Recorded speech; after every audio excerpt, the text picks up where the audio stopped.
Russia, as you know, banned from the Winter Olympics because of doping. Dana Torres is with us, five-time Olympic swimmer. Dara, welcome to the program. It's great to see you with us today. Thanks for having me, Stu. You've been angry about this for years because I think you probably had to compete against people using dope. Am I right? Yeah, you're absolutely right. You know, this is doping fraud, and I'm so glad they're finally doing something about this. I swam against the East Germans back in the 80s, and we all kind of thought that something was going on because they looked a little different than most swimmers in the world.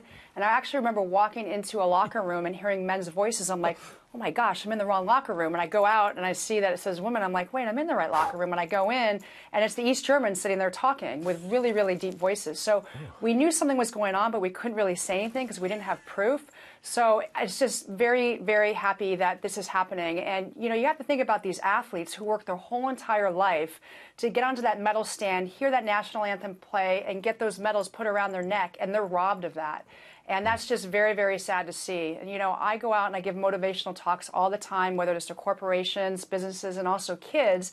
And when I talk to kids, I want to inspire them. And I can't imagine these athletes knowing that they've been a part of this doping regimen and going and being supposed to be role models for these athletes. And how can you live with yourselves like doing that? It's just, it boggles my mind. Well, it's a very good question. Well said.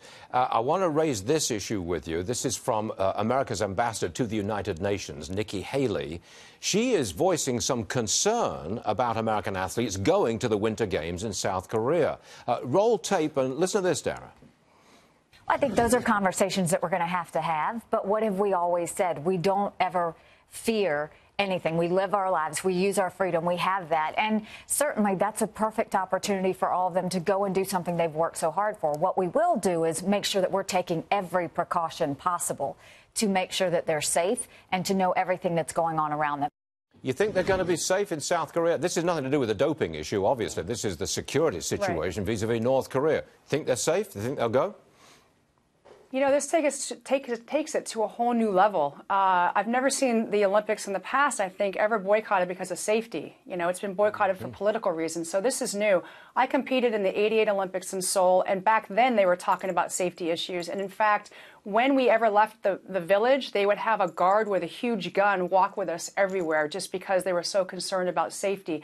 I sure hope this doesn't happen. It's kind of two sides of the coin where you have these kids who want to go and they've trained their whole life for this, but on the other hand, you also want to keep them safe. So it'll be interesting to see what happens, but I sure hope this doesn't happen, that they boycott, because I know a lot of athletes that went through that in the 80s. I was a little young for that, but when they boycotted in the 80s, you know, how they just still can't believe that that happened. And it would be very sad if that happened to the athletes, but yet you want to keep them safe. Sure.